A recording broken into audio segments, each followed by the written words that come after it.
My name is Dr. Joseph Sclafani.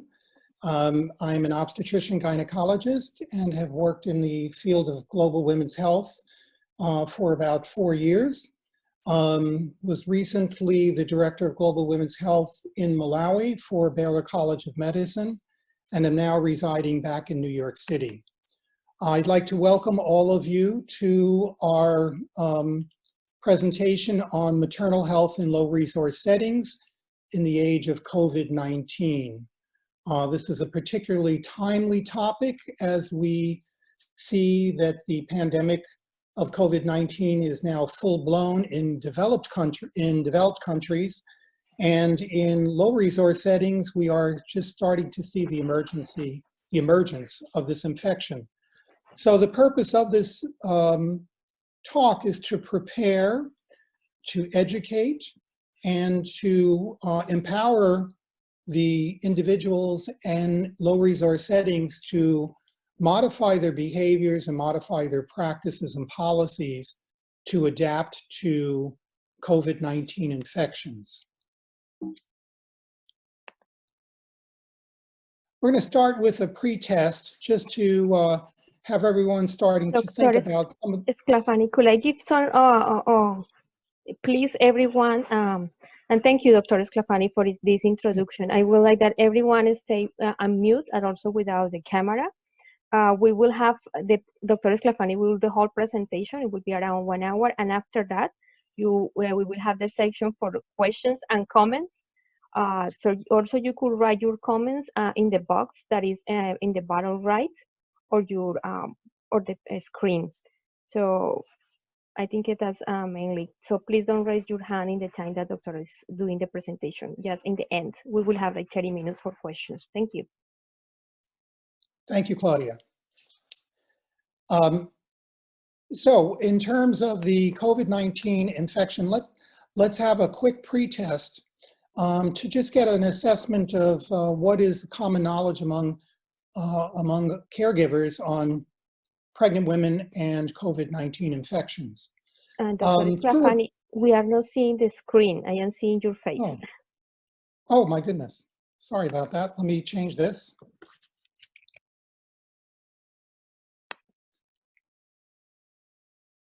Okay. Are you seeing it now?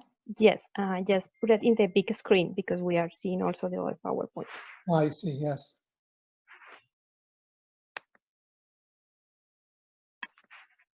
There we go. Perfect, thank you. Pregnant women are at increased risk of contracting and dying from COVID-19 infection. Is that true or false? Is preterm labor more common or less common or the same as women with COVID-19 infection compared to women who do not have that infection? True or false? Patients can appear well on admission to the hospital, but can rapidly decompensate during labor. Number 4, magnesium sulfate in the use of preeclampsia cases. Is it safe to use in patients with COVID-19 infection? Number 5, patients requiring cesarean birth are best managed with general anesthesia. True or false? Number 6, newborn infants, can they be born with COVID-19 infection? And finally, with regards to breastfeeding, COVID-19 virus can be passed to newborns through breast milk. True or false? And hopefully by the end of this presentation, you'll be able to answer those questions, and we'll go over the answers at the end of the presentation. So let's look at where we are now. In March 24th, Claudia had done a very nice job presenting the coronavirus infection in terms of general medical care. That was 1 month ago, and I think if you look at the statistics worldwide, you see that this disease has now developed into a pandemic. It has reached virtually every country at this time. What used to be a worldwide infection of 337,000 people, as of last Friday was up to 2.2 million. The US is now a epicenter of the infection with 33,000 infections, now blossoming into 718,000 infections. And as we look at the infection rates among facilities that are supported by CMMB, we do see a large spike in Peru, going from 363 to over 14,000 confirmed cases, whereas Kenya, Zambia, Haiti, and South Sudan have relatively low numbers. So of course the question is this a result of lack of testing, or is this something related to a slow emergence of the disease in Africa? Or is it a combination of the two? And it's not clear yet.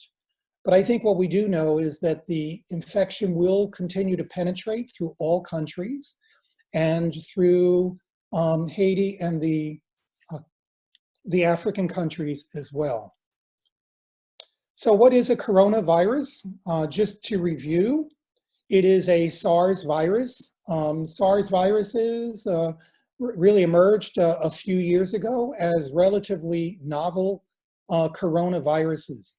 Coronaviruses have been around for a long time and are common causes of mild respiratory infections. The SARS grouping of viruses are quite different. Humans do not have a natural immunity to this virus, and as a result, it has caused widespread infection. They all share in common a trend towards very rapid transmission and towards a high risk of severe illness and death. The transmission is primarily respiratory, occurring through respiratory droplets, and enters the body through the mouth, nose, or eyes, and typically cause fairly focused respiratory symptoms of fever, cough, and shortness of breath.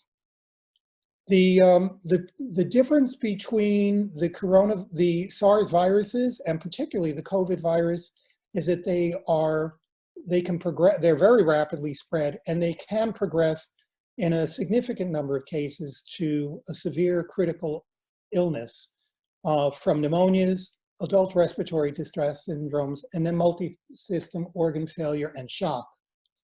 The highest risk are to the elderly and those with other serious health conditions. However, they have been known to occur in newborns, as we're finding out, and also children, but children and newborns seem to have a very low risk of severe illness compared to adults. The focus at this time is on supportive care. There is no specific therapies such as medications that have been conclusively demonstrated to be effective. There is some discussion of hydroxychloroquine and some antiretroviral agents, but at this point, they are not fully validated. And there is currently no vaccine, and the vaccine will probably not appear for 12 to 18 more months. I think everyone is familiar with the most common symptoms, but we can review them. Fever is a hallmark of this infection, as well as cough and shortness of breath. Fatigue and general body aches are also very common. Occasionally, these infections will start with some nausea, vomiting, or diarrhea. What is somewhat of an unusual hallmark of this disease is that there is a loss of sense of smell or taste. But as we screen patients, we really want to focus on the first 4 symptoms as we try to identify patients at the early stages of illness so we can act upon those and segregate them from the rest of the community. If there are no other underlying medical conditions and you're a healthy individual, your risk of death is fairly low at about 1%. In the most severe high-risk individuals, which are individuals in their 80s, 80 years above and higher, the risk rises to 14%. And among high-resource countries, most of the individuals that are dying are from the old generations that are 60 years and older. But patients with comorbidities have added risk. Anyone with cardiovascular disease has a 10% increased risk. Diabetes, 7%, and then other situations such as cancer, chronic respiratory diseases, high blood pressure account for an increased risk. Immunocompromised individuals are at increased risk, and that is significant for low-resource countries where there is a higher incidence of AIDS and HIV positive persons, and they all are at an immunocompromised state. And for that reason, I think in low-resource settings, we need to be especially vigilant about caring for those people. For patients who develop respiratory failure, septic shock, multiple organ dysfunction, the risk of death is about 49%, and probably even higher than that. So these are the situations we want to try to prevent. And as we'll talk about later, these are the individuals that go into intensive care units, and even on ventilators, the survival rate is only about 20%.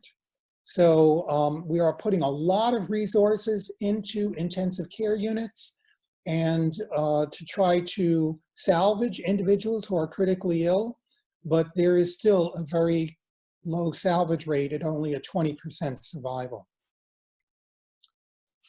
So when we look at the onset of the illness to death, what is the typical course? Well, first of all, there's an incubation period of around 5 days. It can go up to 14 days. But once somebody develops the symptoms of a coronavirus infection of COVID-19, they will have a moderate or mild infection for about 7 days. And then at that point, they either stabilize and start to resolve, or they develop more severe symptoms right around the 7th day. And those are the patients that require hospital admission. They often will just require supportive care, such as physiotherapy, oxygen supplementation. But if those are not successful, they progress on to adult respiratory distress syndrome, which consists of the development of fluid and proteinaceous material inside the lung to prevent transfer of oxygen from the lungs into the circulatory system. If that becomes very severe, the patients will expire.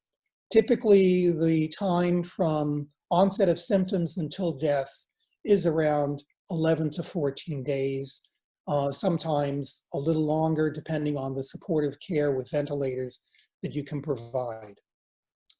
What is really evolving in our studies of this disease is what is the frequency of asymptomatic and pre-symptomatic patients, and what is their significance? Do they spread the disease?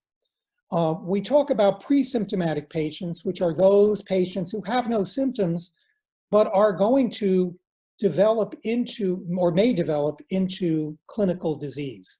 They can clearly infect others. Some of them will remain asymptomatic and will circulate among the general population and spread the disease to others who may become ill, while they themselves do not become ill.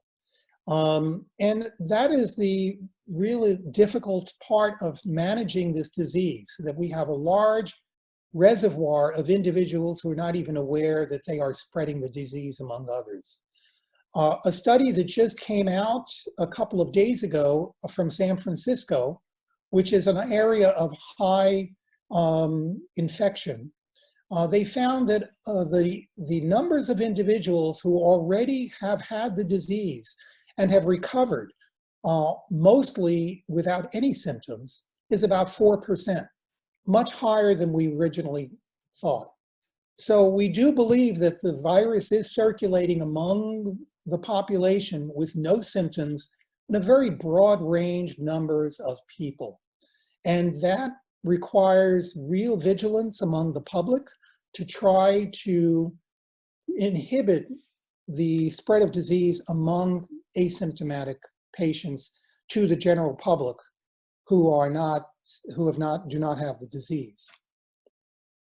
So how do we prevent the disease? At this time, I think most countries have now adopted a approach that this is a community spread disease, that you cannot isolate the disease in a small area and stamp it out, that it is now being spread among individuals, and these individuals cannot be identified. And as a result, you have to take a broad population approach by restricting travel to areas of high outbreak, and particularly in countries that are in developed countries, we're seeing that that has now become well established. While at the same time, the numbers of cases continue to increase. There's a long latency period between restricting individuals with social distancing and the reduction in the numbers of cases. It's usually several weeks. Staying away from crowded places is very important, and staying away from each other. So we recommend that everyone stay within outside of 2 meters of each other, and that should reduce the incidence of transmission. Typically, a cough will spread to about 2 meters, and so those droplets will be spread onto another individual who is within that period of time, even though you don't know that you're spraying droplets into the general area. And that's the real difficulty. Surgical masks were not recommended previously, but now many countries have adopted the recommendation that all individuals out in the public wear some sort of face covering. It doesn't have to be a face mask. It could be a scarf or some other facial covering. The purpose of this is not to prevent you from catching the infection. It's from the infected individual not spreading their infected droplets to other individuals and reducing that radius of infectivity. All areas should be visually sterilized and cleaned within your facility or the place that you are living. If you are in an area that has a high prevalence of coronavirus infection. Hand washing is still the cornerstone of preventive care. Soapy water works as well as anything else if you carefully wash your hands for 20 seconds. And that's something that everyone can participate in. And then also trying to avoid touching your face, touching your nose, your chin, your mouth, or even your eyes where the virus can enter your body. Many countries have now closed large areas of gatherings, such as schools, sometimes churches, certainly sporting events. But the restrictions have varied from restricting the grouping to 100 individuals or less to 2 or less. So depending on your country, the restrictions vary. But we do know that the most important way is to try to restrict individuals completely from contact with each other, as you'll see in another slide. People who actually know they have the infection or have been diagnosed based on their symptoms should stay at home and should isolate themselves not only from outside individuals, but even from individuals who they're living with. They should stay within their room. They should eat separately and try to reduce the spread to the rest of their family or to the individuals who are who they're living with. And again, social distancing, the ultimate goal is to stop the community transmission or to reduce the incidence of transmission. This slide shows you how effective extreme social distancing can be. If you have one person who is in a group, say a church that contains 100 people crowded into a church, within 5 days, that one person has infected 2 to 3 individuals, those individuals will go on and spread the disease to 406 people. If you, on the other hand, reduce your exposure by 50%, to where you are only exposing 1 or 2 people, you can reduce the spread to the community to only 15 people. And if you take the extreme measure of really reducing exposure to everyone, you can drop the rate of transmission over 30 days to only 2 people. We know that ultimately most individuals are going to be exposed to the virus. What we are trying to do is reduce the rate of infection, because that rate is overwhelming the healthcare system and overwhelming all support of patients who become extremely ill or critically ill. So we're trying to reduce the spread, not necessarily eliminating the spread. Now let's focus on pregnancy. How does COVID infection affect pregnancy? First, I have to say a disclaimer that this is an evolving pandemic.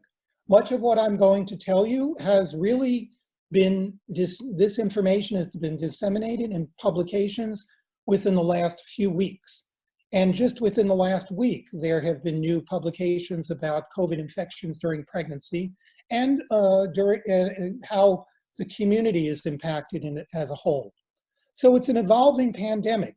Our early guidance was based on the SARS epidemic and the Mideast Respiratory Syndrome epidemic, the MERS epidemic that occurred previously. We had learned from those infections on how to reduce spread. But this is a new type of epidemic which has now achieved really widespread infection. So we're developing new guidance all the time. And we're trying to strategize based on the risk of the individuals and the communities. Some communities have very low density and other communities do not. So they may behave in different ways. So right now the guidance has been targeted mainly to high resource settings because that's where much of the infection has spread. But we know now that this is becoming the age of a pandemic where all communities, including low resource settings, are going to be affected.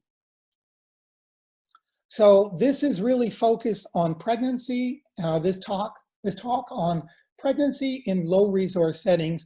And the primary sources that I've been using has been from the Royal College of Obstetricians and Gynecologists, which have just updated their recommendations within the last week and contained new information that was useful. The FIGO, which is the International Federation of Gynecology and Obstetrics, who closely follow and work closely with the World Health Organization, also have their recommendations, which really do start to give recommendations that are more geared towards middle income and low income countries. The Society for Maternal Fetal Medicine has published very extensive guidelines, particularly the care of critically ill pregnant women, which is geared more towards high resource settings, but still has useful information. And also the final publication, and all of these publications can be downloaded using the references that we've listed on this page. This is from the American College of Obstetricians and Gynecologists and is a wonderful manual to prepare your institution, whether it's a community health center, a district hospital in a low resource setting, or in a high resource setting. It's a good way that you can analyze your own facility, look at the gaps that are present within your system and try to close those gaps. Those gaps may be in health education and towards education of your staff. They could be gaps in resources and gaps in preparedness. It's a wonderful manual. It's called the COVID-19 Obstetric Preparedness Manual, which I'll suggest to everyone, and we're going to use it during this discussion. So what is the status of COVID-19 in pregnancy? Well, healthy pregnant women are not at an increased risk of contracting the disease. They are not at increase of developing severe complications from the disease. However, they are among the public and they are going to eventually end up in our healthcare facilities. And for this reason, they are populations of interest because they have the chance of being healthy and spreading the disease into our public health facilities. As in other types of pneumonias, there is a risk of an impacting the pregnancy. So there's an increased risk of preterm births, small for gestational age infants, perinatal deaths, and stillbirths from COVID-19 infections. These are mostly related to not necessarily the virus, but the fever that they bring to the patient, and also decreased oxygenation to the fetal circulation. And so for that reason, they are at risk of causing complications to newborns. There is now increased evidence that patients with COVID-19 infections in labor have an increased incidence of fetal compromise. Remember that the fetal status is dependent on cardiac output, and the cardiac output is being diverted to other parts of the body because of the COVID-19 infection. And so this may be the reason for an increase of fetal compromise by reducing oxygenation to the placenta. But we don't really know. Diabetes and hypertension in pregnancy are very common in all populations, both low resource and high resource, but they're fairly short-lived in many situations. So they are risk factors for severe infection, but we don't know the impact at this time that these conditions have on healthy women who were healthy prior to pregnancy. Infection from mother to baby can occur at birth. However, it's not through breast milk. It's primarily through respiratory droplets at birth or during the postpartum period. Babies are held with their mothers, they are breastfeeding, and they are going to be exposed to respiratory droplets. And to the patients who are not yet infected, or not yet symptomatic, I should say, or who have active infections, they will be emitting infected respiratory droplets. We don't know what that means to newborns. We have not seen a spike in newborn deaths as a result of active infection. So it's not clear whether the baby may be protected in means that we are not aware of. What has been relatively new information is the fact that we are seeing babies being born who have been infected prior to birth. So we have looked at antibody studies of newborn babies, and we are finding that there are cases of babies that have developed IgM antibodies. They've developed antibodies that could not be transmitted from the mother. They could have only made them themselves. So that means that now we have another potential source of infection to fetuses. We don't know what the impact that will be, either short-term or long-term. We don't know that whether or not the COVID-19 virus will behave as a rubella virus or a cytomegalovirus. And these viruses, when contracted in utero, can cause harm to the baby. They may be harmless and just be causing antibodies. We may not know this until months or years from now, as we follow the course of babies who have been delivered from mothers who have active infection. So how common is COVID-19 infection among patients in labor? Well, it depends on your population, obviously.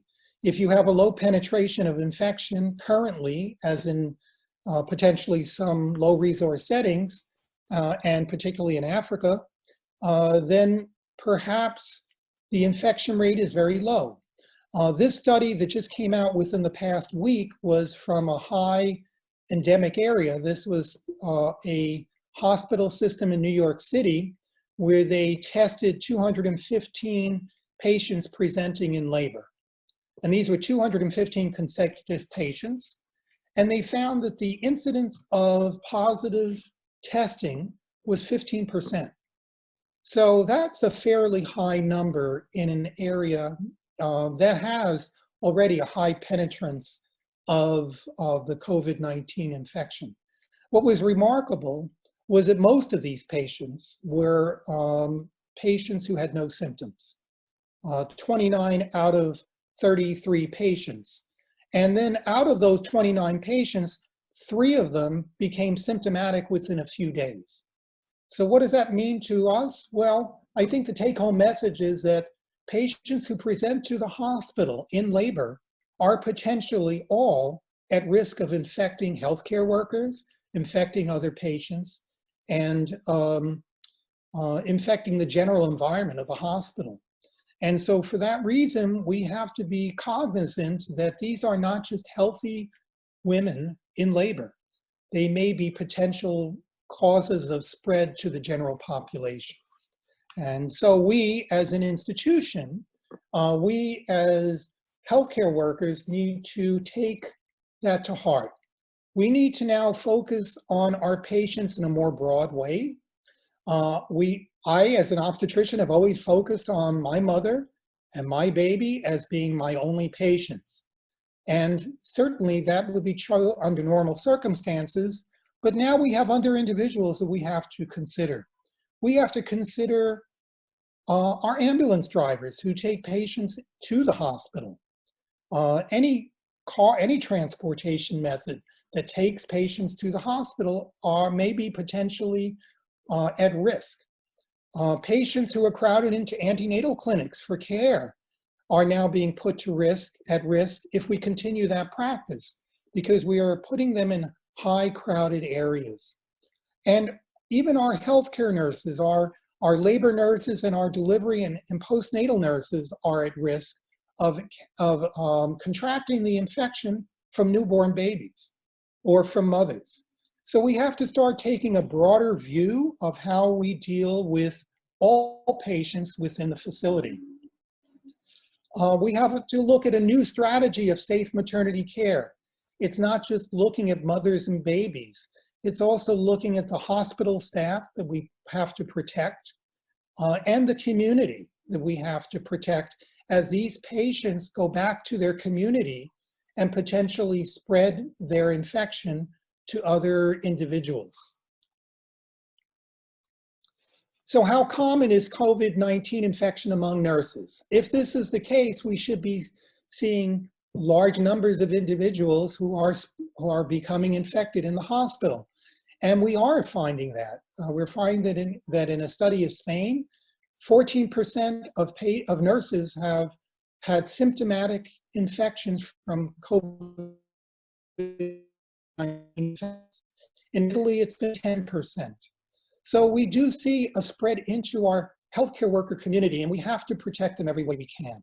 We're not going to take good care of patients when we have many patients who are out of work because they are unable to care for patients.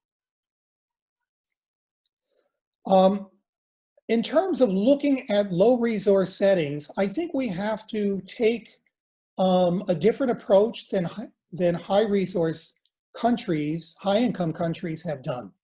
High income countries have really spent a lot of their resources on looking at the top sickest 5% of patients.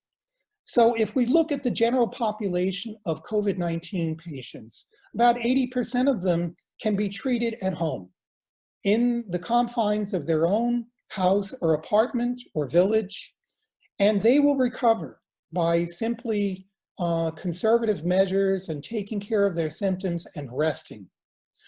But another 20% will end up in requiring hospitalizations. 15% of them require just essential care of critical illnesses, such as oxygen, physiotherapy, positioning of patients. These are, and good nursing care, skilled nursing care can take care of those patients and often prevent them from getting into the sickest 5%, that require mechanical ventilation. So while high resource countries are focusing on our 5%, we should be focusing, and I say we, meaning our low and middle resource countries, should really be focusing on 15%.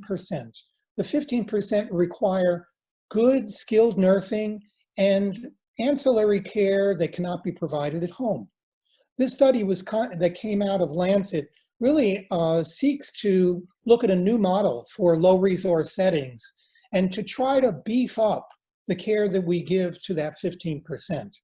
A recent study that came out of Malawi showed that over 90% of patients who required oxygen therapy in the hospital for any reason did not receive oxygen because they did not have oxygen concentrators to provide for all patients. So this is the focus that we should be looking at, that we can make a big impact.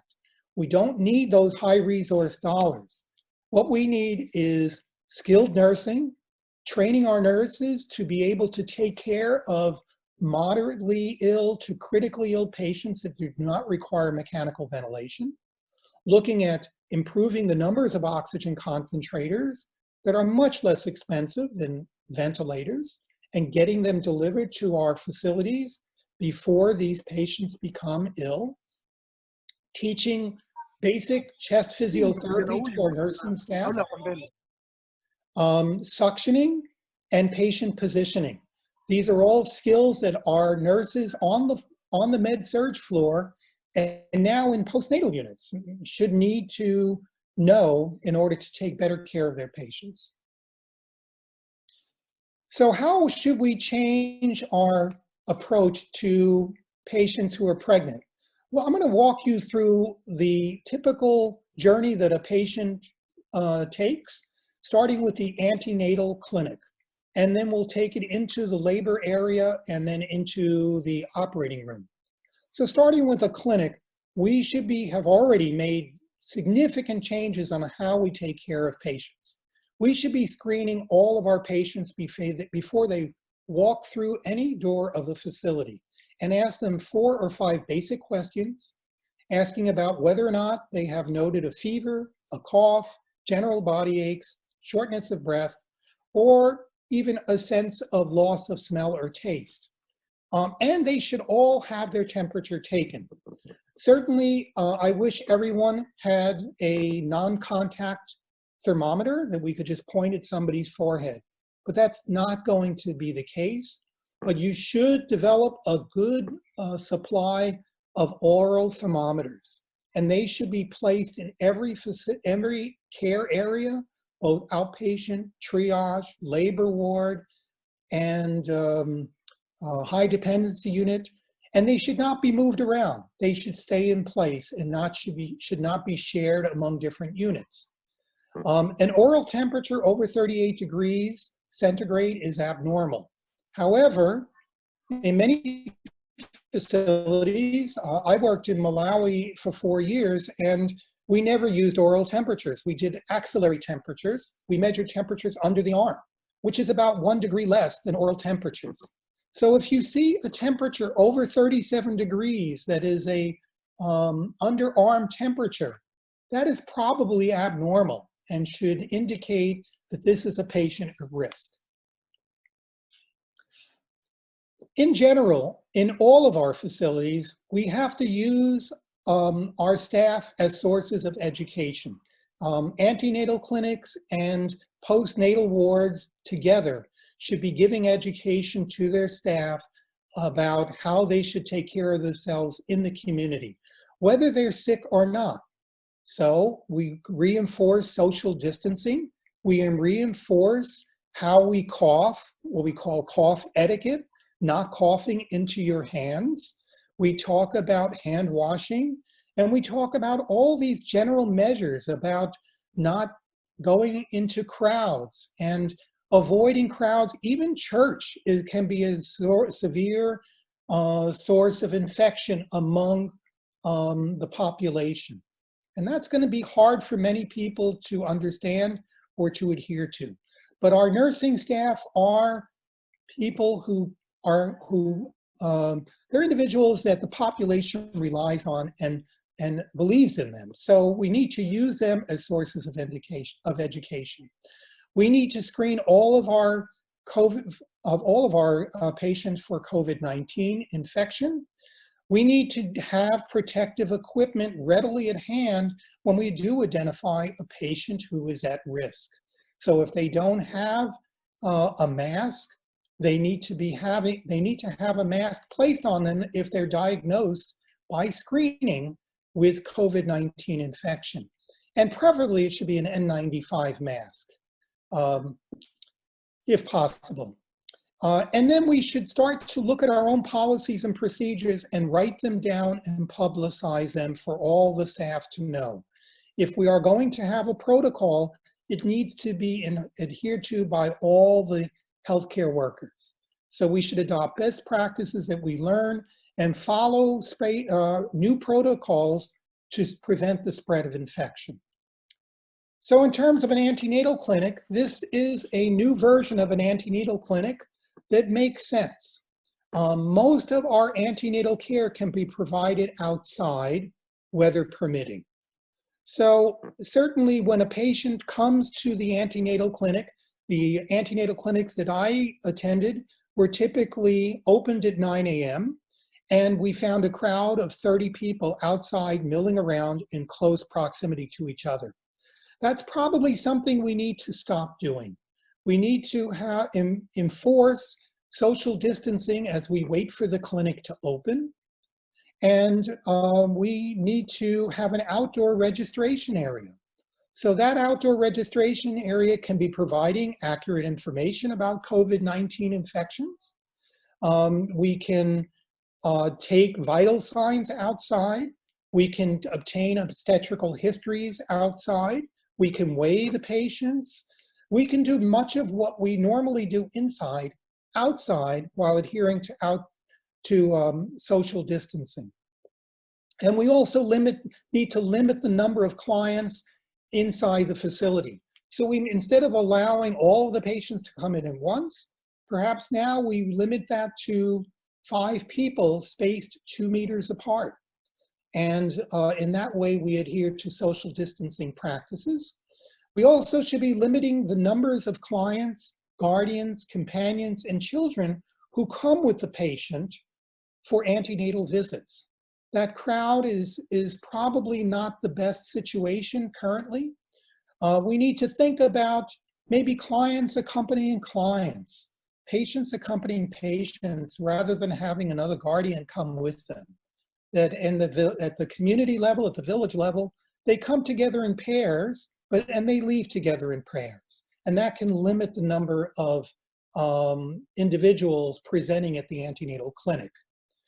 Ultrasound examinations, if you have ultrasound available to you, should be limited. Ultrasound takes typically at least 10 minutes to do a good examination, and that exposes healthcare workers for a long period of time to people who may be potentially infectious. That's not to say we shouldn't perform the exam, it just means that we should be selective on who should receive them. Okay, so after the triage, after antenatal care, let's think about the patients who present to triage to the hospital at all times of the day for evaluation, either because they're sick from a COVID-19 infection or they're in labor. How do we deal with those people? They may all come to the antenatal triage area wherever you are whatever you're using for triage. If it's just a bench outside the healthcare facility, or if it's a small waiting room within the healthcare facility, we need to rethink how we're going to take care of triage. We do not want them all crowded together, sitting next to each other, or sitting on the floor next to each other. We need to spread them out 2 meters apart as best we can. And that may take some challenges when this is happening in the evening or in inclement weather, when it's raining or in very hot weather, but we need to rethink this. We need to screen all patients in the triage area with history and temperature, and we need to think of every patient as potentially infected. So the entire triage area needs to be cleaned after each patient with whatever acceptable cleaner that you have available. The triage room should not be cluttered as you see in this picture. And the patient is probably within 2 meters of the nurse. So we need to restructure that a little bit and make it easy for people to disinfect the area, make sure that there's ample room for blood pressure cuffs, thermometers, and the like that you're going to use over and over again, stethoscopes. You need to keep a logbook, and you need to write down individuals who are coming into your triage area, and also which staff members are using that area. If you later find the next day that somebody has an active infection, you need to go back to those staff members and let them know that they just took care of a patient who is very ill. Finally, with regards to triage, if a patient is infected, you should not be doing what this person is doing, which is taking care of the patient without a mask. Everyone in the room, including the patient, the caregiver, and any guardian or a companion they're with, should have a mask on.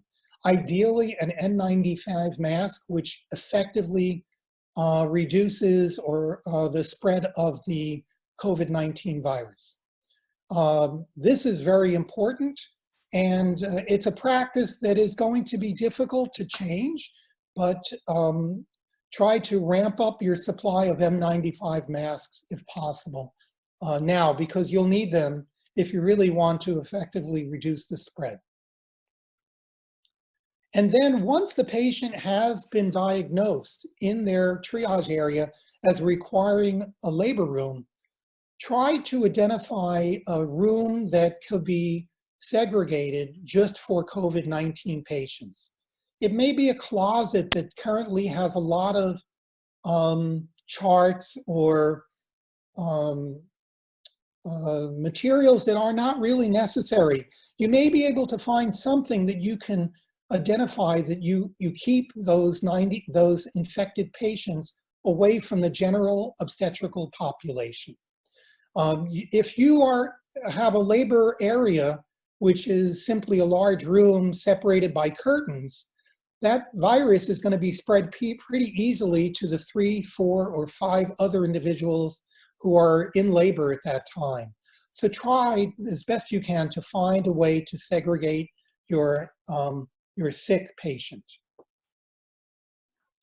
Now, once labor is confirmed, you want to try to find the best route to get the patient into a labor room, and then you want to call the most senior person available to assess this patient. Patients who don't look sick can turn sick very quickly with COVID-19 infections. And this is true not just of pregnant women, but of patients who've been presenting to emergency departments, can show up very sick and then can quickly expire in the emergency department, and we've seen those situations. This may happen in your institution. So try to alert the most senior person available in your facility. You now have to add the numbers of the way you monitor patients. Typically, we monitor patients with our partograms using blood pressure, fetal heart rate, and temperature periodically. Now you want to look at the respiratory rate of that patient, and if possible, try to have a pulse oximeter available within your labor ward. That is a very, very valuable piece of information to have. A pulse oximeter are those little devices that you put on an individual's finger that will record heart rate, and it will also record oxygen saturation. And that will give you an advanced warning before the patient clinically deteriorates. We suggest an oxygen saturation of 95 or greater as being acceptable. If you see a laboring patient with a of oxygen saturation less than 95, you need to be alert to the fact that this person may be deteriorating for any number of reasons. So try to get hold of an oxygen, a pulse oximeter that remains within the labor area. Have any birth partner who's also symptomatic removed from the unit. You don't need two people expelling large amounts of COVID-19 virus in your labor area. So as much as it would be important to have a birth partner, you don't need a sick birth partner that is exposing many individuals to potential infection. In this particular setting, all healthcare workers should be wearing a gown. If you don't have a gown, try as best as you can to get a hold of a supply of gowns. That's going to protect the healthcare worker. Those are the ones that need the patient gowns.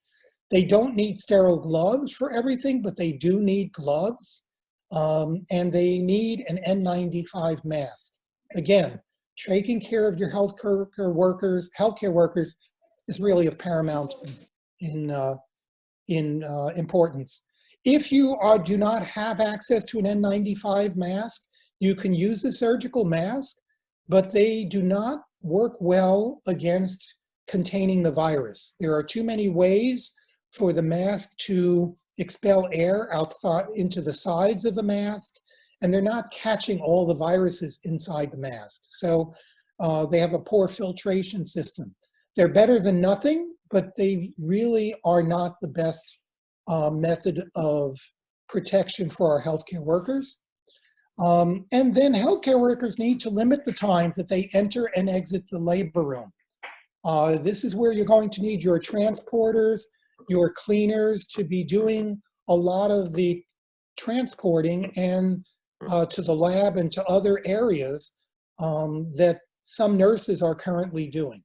Try to keep your labor nurse within your facility and within that labor area so they don't act as a locus of spread.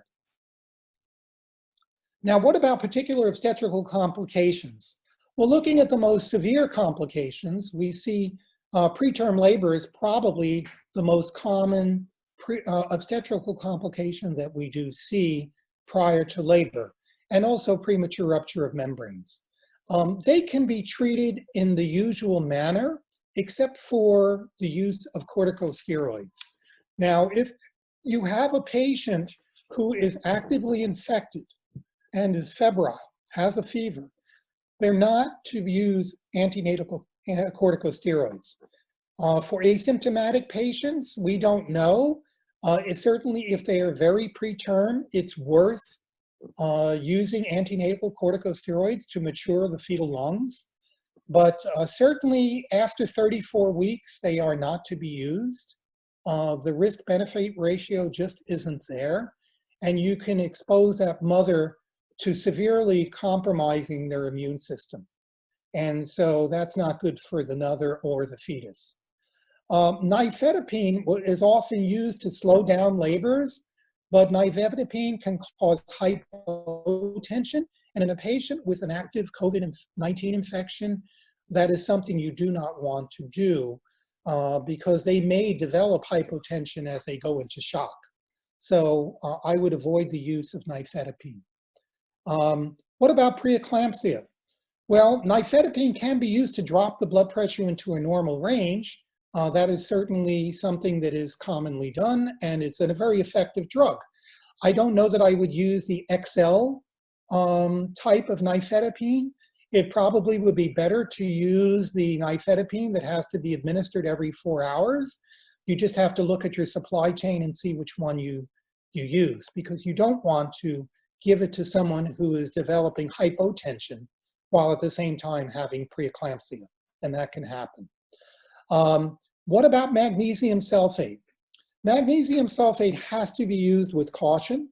It can cause respiratory depression in a normal, healthy person. And so in someone who's struggling to breathe and is already tachypneic, already has a high respiratory rate, I would be very cautious about using magnesium sulfate. Magnesium sulfate is the best method of preventing eclampsia. And so you just have to use your discretion as to how much you should use, whether or not you could use a loading dose that may be cut in half to see how the person responds. I can't give you specifics about how to take care of an individual patient. I can just tell you that magnesium sulfate should be used with caution. Other guidelines: if the patient has gotten through labor and is now in the second stage of labor and is pushing, many of these patients are going to have a bore expulsive effort. They're going to have trouble pushing because they are coughing. And it may be necessary to use a vacuum, an assisted delivery. And so you should be aware of that. If you have midwives who are caring for patients, you should know that if you have a patient with COVID infection, to alert your clinical officer or your physician that they may be called upon for a vacuum delivery. And they should be readily available anyway in the facility if the patient has an active COVID infection. The patient should continue to wear a mask during labor and while pushing. That's very important because they're hyperventilating during labor and during pushing, and they're expelling a high level of virus. So you want to try to diminish as much as possible their spread to other patients and to other healthcare and to the healthcare worker. If the patient comes in sick and then develops a fever, don't simply assume that they have a coronavirus infection. They could also have developed a chorioamnionitis or a urinary tract infection that should be treated with antibiotics. And so please consider that and not assume that the patient simply has an accelerated COVID-19 infection. Once the birth occurs, some experts have recommended that the baby be immediately removed from the mother to reduce the incidence of immediate infection by the mother. That the cord should be clamped immediately and the infant moved away from the mother. I think that the World Health Organization and FIGO has not recommended this. And I think in the setting of a low resource community where all the patients are going to be breastfeeding anyway, that is probably not in the best interest of the mother or the baby to immediately remove the child. So this is controversial, but I think in this setting, I would agree with FIGO and with the World Health Organization. That baby skin to skin and immediate breastfeeding is probably important, not just to the baby, but to the mother to help reduce the incidence of a postpartum hemorrhage. Cord clamping and waiting for the placenta to deliver, as well as to give another source of uterotonic to the mother immediately after birth.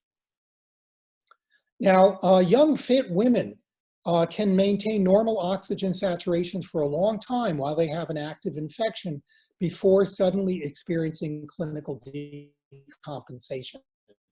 And certainly in labor, with that added increased need for cardiac output, this may be very true. So don't assume that patients who look healthy are going to maintain that healthy status. So you want to look for signs of decompensation, which would be any respiratory rate greater than 30, a reduction in urine output, drowsiness, or where their oxygen saturation is dropping below 94%. Hopefully you have an oxygen concentrator in your labor ward that you can use. Again, you don't want to keep moving equipment in and out. So if you have an extra oxygen concentrator, it should reside within the labor ward if possible. And then be ready to escalate urgently if there's signs of decompensation. Start to think about, what am I going to do if this labor patient deteriorates? You may want to call the medical ward and see if they have an expert who had experience with COVID-19 patients, and or they may have a private area where they can put the patient where that she can then receive special care. Now, if the patient requires a cesarean birth, that's a another complication, because with labor wards, you can have 1 or 2 nurses that can take care of 4 patients. But now in a cesarean birth, you have 1 patient requiring 5 or more healthcare workers when you include the surgeon, his assistant, a nurse, a scrub nurse, and an anesthetist. And that's not including somebody who's going to take care of the baby. So we don't want to expose 6 healthcare workers necessarily. So you may want to be strategic about how you perform that cesarean birth. You may want to have the surgeon and the scrub tech performing cesarean sections or cesarean births by themselves without the need of an assistant. That certainly can be done. It's done already in many district hospitals or smaller facilities, and there's no reason why it can't be done in this setting. You do need a scrub nurse, and you do need an anesthetist. So it's hard to imagine that you are going to get by with less than that. But you don't need a nurse waiting to catch the baby and to bring the baby somewhere or to take care of the baby. You can have somebody waiting outside the theater, and then after the baby is born, the scrub nurse can, or the circulating nurse can take the baby and hand it over to someone who can then take care of the baby outside of the operating theater. Regarding anesthesia, and this is a really critically important fact, general anesthesia is a very high-risk procedure. Once you intubate a patient, the patient typically is being ventilated during the intubation process, and there are large amounts of viruses and secretions that are entering the small environment of the operating theater. So you want to avoid using general anesthesia if at all possible. In most low resource settings, spinal anesthesia is the way that it's typically done. And so I would make sure that you continue to use general anesthesia. COVID-19 patients do not need general anesthesia for any particular reason. Regarding postpartum care, that patient who is an active COVID-19 patient needs to remain in isolation in a separate area. Some facilities are putting all of their COVID-19 patients into an area together. And that may be where you maintain postpartum care within a general medical floor of a woman's ward of patients, all of which have COVID-19. So that you reduce the risk of spread to the general population and to other healthcare workers. All of the patients and all visitors need to maintain personal protective equipment during that time. And you need to monitor their symptoms and vital signs carefully. They have not become a routine postnatal patient. They need to be having their vital signs checked frequently because they can deteriorate. You need to limit the visitors in the hospital. And perhaps if the patient is stable and not too ill, they can leave the hospital in 24 or 48 hours. If they still remain ill, they may need to remain in the hospital for longer periods of time. And if that's the case, then it's wherever the patient is going to receive the best care while minimizing the risk to healthcare workers and to the general public. And then before the patient leaves the hospital, we need to talk about with the family how the mother and baby are going to be cared for within the community. It seems reasonable to segregate that mother who is sick into a separate area with their baby, and where they can continue to breastfeed, where they are not separated, and where they remain with skin-to-skin contact. But they do not expose, neither they nor the baby, expose the rest of the family to a high level of COVID-19 virus. So now that you've been armed with all of this information, I would strongly suggest that you do a simulation within your facility to train your staff and to identify the gaps in resources or facility design that need to be managed before you get a rush of COVID-19 patients. So this is very important. And I think in terms of labor and delivery, you need to perform this exercise starting in the antenatal ward, looking into the triage area where you see laboring patients initially, in the labor ward, operating theater, and even in postnatal ward. To do a simulation, some of you may have had simulations in your facility, some of you may not. It's going to require a simulation leader, a patient actor, and 2 or more staff members. And what a simulation is just to pretend that a particular individual has the infection, and then to go through a small amount of role play where a patient comes in, presents with symptoms, and then the staff need to go through the exercise of screening the patient, of determining whether or not the patient has an infection, if the patient has an infection, how they respond, what type of PPE they use, personal protective equipment, how they clean their care area, how they move their patient, and what to do when patients have to be moved from care area to care area. Doing this in advance will expose the gaps in your facilities. You need to know where is the best place to put your personal protective equipment. You need to have an established area where it can be found by everyone in an emergency. You need to have multiple areas of PPE storage, and that has to be known to everyone. And those are examples of gaps that you may not be thinking about at this time. So let's start out with a typical patient history, and I've created one here. This patient is 31 years old. She has 3 children. She's a gravid of 3. This is her third. She has 3 pregnancies. She has 2 children. This is her 3rd labor. She's now at 37 weeks and 3 days, and she presents to the hospital with 2 days of fever, cough, and worsening shortness of breath. Her sister, who lives with her, had traveled to South Africa 10 days ago, and now she is sick. Now the patient is sick, even though the patient's sister is not ill.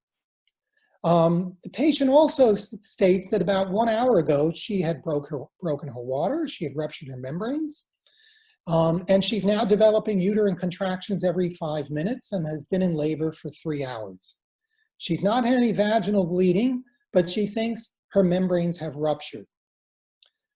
In terms of her past history, she's had no previous complications, but she did see her midwife 3 days ago, who told her that she was already 3 centimeters dilated. So now the patient comes to you, and at this point, you have to take a physical exam. And I hope you don't do the physical exam the way this doctor is doing a physical exam without gloves. This is a potential patient with an infection. You don't know that yet, but you do take vital signs, and you should have a mask on, and you should have taken her temperature, and you find that it's 38.1. Her vital signs are otherwise stable. She has an oxygen saturation of 99%. Her baby's heart rate is 170, and you've checked the heart rate after a contraction and find that the heart rate does not drop, so it seems to be a stable heart rate that is slightly elevated out of the normal range, probably due to the fever. She is having 3 contractions in 10 minutes, and on physical exam, otherwise, you find that she is having wheezing in both her chest, particularly in her lower lobes. She has a rapid heart rate, but otherwise no abnormalities. And when you check her cervix, she's 6 centimeters dilated, and she's leaking clear fluid. So this is a simulation checklist that you would use. And I would just think about how you could conduct a simulation in your environment. You would bring a patient into the antenatal ward with the symptom or antenatal triage area, immediately recognize that you don't want to expose patients in triage to this patient. So you take her to a separate triage area. So you recognize that the patient is at risk for a COVID-19 infection just by screening with her symptoms. The fact that her sister has not been ill means nothing, because we do know that there are asymptomatic carriers. And then you want to put a patient's mask on the patient once you've identified her as having an active infection. Just the fever itself with those symptoms would require you to put an N95 mask on her. You want to isolate her. So you bring her into a triage area that doesn't have other people in that room or waiting immediately outside on the floor in close proximity to that patient. You need to recognize that the patient is in labor and requires an admission. Now, when I talk through this checklist, the facilitator is actually prompting the individuals and questioning them. Is this patient at risk for an infection? And if they say yes, the facilitator will ask, why is this patient at risk? And we'll be asking a series of questions. Okay, you feel the patient is at risk. What should you do now? What should you do now? How should you take care of the patient? Should the patient have any PPE? And in this way, you're training your staff on new policies and procedures for the COVID-19 infection. And you're doing so in real time. And you can take series of your staff and put them through these simulations, and they will be much better prepared for a COVID-19 patient when she appears at your door. You are to inform key personnel. You transport the patient to a labor and delivery area where in a way that does not expose other healthy individuals. And we talk about a logbook, making sure that you enter the information in a logbook. And then you talk about PPE. You want to query your staff about what is the proper way of putting on your protective equipment. What do you start with first? Do you put on your gloves first, or your mask, or your gown? There is a proper way to do it, and we've attached this at the end of this presentation that you'll have access to. So this is a way that you can perform a checklist in triage, and this is in the preparedness manual. They also have a preparedness manual for vaginal delivery that's somewhat different, and I won't go through all the questions, but I would strongly suggest that you take groups of your staff and walk them through antenatal clinic, walk them through labor and delivery, walk them through the operating theater, so that all of you can design new protocols in preparation for your patients. So looking at, let's go through the post-test and let's see if we've covered all of our important points. So are pregnant women at increased risk of contracting and dying from COVID-19? No, they're not. However, they are at risk of preterm labor and of other conditions like small for gestational age babies and so on that we've talked about. There are the conditions that they are at risk for. They can rapidly decompensate during labor. The fact that they're in labor and they appear well should not deter you from taking steps to becoming prepared in case they decompensate.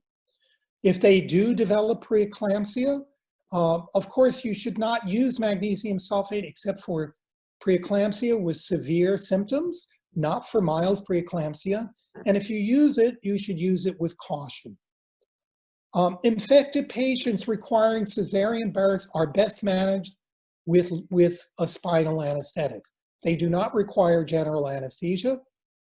They increase their risk to all the other individuals in the room. Newborn infants can be born with COVID-19 infections. We don't know the significance of that, but it'll be an area of study for months to come. And COVID-19 infections are not transmitted through breast milk. They are transmitted through breastfeeding. You will be exposing the baby to COVID-19 virus, but you will impart other benefits to the baby and to the mother that are, in a low resource setting, are more important.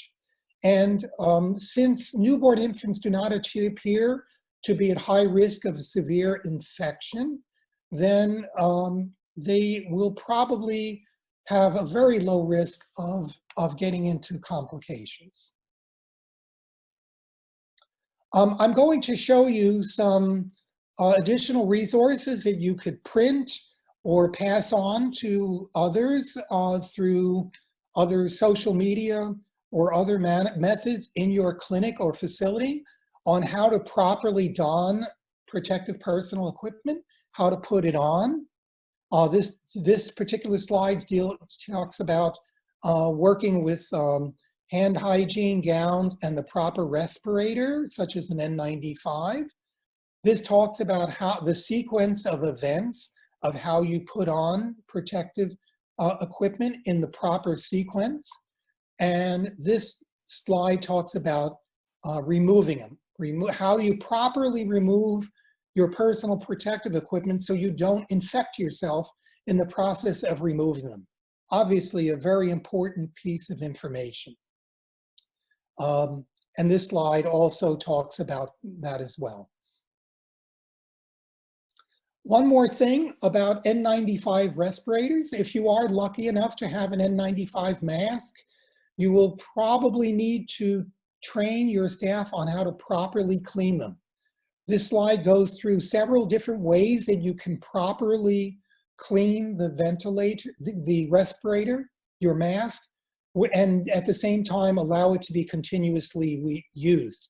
They can be used for as long as a week.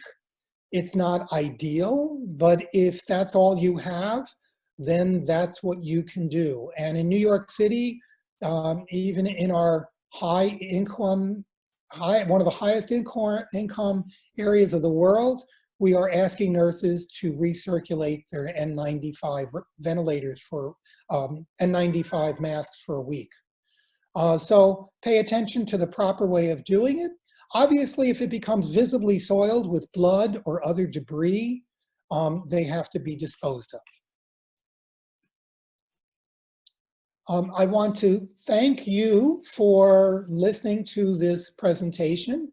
I'd also like to thank you for being the new warriors of your country, to being the new first responders and army for your country, to protecting your community, your hospitals, and yourselves. And with that, I'm going to open this up to questions. Thank you, Dr. Sclafani. This has been a fantastic presentation. We really appreciate all your insights. We have one question in the chat. It was, since pregnancy is a hypercoagulable state, can you speak about the incidence and increased risk, if any, for a stroke among pregnant women with COVID-19? If there is any what? Increased risk for a stroke among pregnant women. For a stroke? Yes. No, there does not appear to be any increased risk of a stroke. The most common causes of stroke in pregnancy are related to eclampsia, severe preeclampsia, and hypertension. That would be a risk factor. But in terms of the general population, most of the consequences of COVID-19 infection are respiratory, pneumonias, and respiratory failure. Okay, we have also one question in the audience. Ariel? Hello, Dr. Sclafani. Thank you for your presentation. As you have said, most of the guidance in this moment are oriented to high resource settings, and we know one size doesn't fit all. And that's happening in Peru. And probably it could happen also in other countries where CMMB work, because the measures for social contention and physical isolation have made Peruvian government to close primary healthcare level. The approach of the 3 delays for maternal mortality have got increased the first 2 and even the third one. So there's not many possibilities for pregnant women to access to antenatal care. There's difficulties for arriving to a health facility that is going to provide them care if they have a complication. Because of the redesigning of the hospitals for attending COVID patients, there are sometimes problems on delays on the timely attendance of the women. So one thing that I guess we need to add, especially for primary healthcare level, is clear protocols of referral with a good idea on what's the road that the patient is going to walk through to receive a proper health care. And a second comment that I had, Dr. Sclafani, is all the guidelines are oriented to a good protection of the personnel, which is paramount. But what could we recommend to the guidelines is to include the orientation to the patient, because the patient doesn't appear on the guidelines. And we have to bear in mind that if they are with the first pregnancy, and even a second and third, they are worried about their children, they are worried about their condition, and there's no guidelines to how to orientate them and work on their mental health through the delivery and even through the pregnancy. Thank you. Thank you, Doctor. You brought up so many good points. I think that the decision by your government to close antenatal clinics, I understand their rationale, but antenatal care has been shown time and time again to improve maternal outcomes. It is the most cost-effective method of taking care of pregnant women and improving outcomes. Now, having said that, I understand that we're not here to talk about changes in federal policy and governmental policy, but I do think that orienting your patient to I think, as I understood it, your concern is orienting patients to the hospital facility and getting them to the right place of care is important. And certainly that will mean that you will have to do a lot of education as the patients enter into your healthcare system at the hospital level. You brought the issue up of that they are not laboring patients are not necessarily a priority because of the overwhelming number of other medical problems, particularly COVID-19 infections in the general population. I think that is something that really needs to be brought to the administrative level and needs to be dealt with on the administrative, on that level, because you have to give that pregnant patient access to the right staff who are well-trained and to have all the proper equipment. And if they are giving patients who are pregnant, they're taking a different approach, that they are less likely to get into problems, that's not necessarily true. Particularly if you're not screening patients prior to having them enter the labor ward, because some of them may actually have COVID-19 infections and that infection is not being addressed. Was there another question you had there? I know you had several. Ariel? About the mental, how we need to add to the guidelines and orientation, a patient-centered orientation, because they are already stressed and anguished with their situation, especially if they just know in the moment of the labor that they could have COVID-19. Yes, yeah, thank you. And that's a very good point. I think this infection, as it has lingered on, has really increased the amount of anxiety and stress among the entire population. And that is no less true among pregnant women who are worried not just about their own health, but the health of their baby. And that should be part of a policy as you take care of patients in labor, and particularly in postnatal care. As the patients leave the facility, you know, postpartum depression is an important and real condition. And if they are already presenting with a source of anxiety and they do not have proper attention has not been made to their mental status, I could see a real increase in problems as they re-enter the community. Worried not only about their health, but now with their newborn child, and how are they going to protect their child? So I think that should be part of the protocol, and I'm glad you brought that up in terms of postnatal education. And trying to identify those women who are experiencing, you know, postpartum depression or anxiety syndromes, and dealing with them as best as you can. Thank you for bringing that up.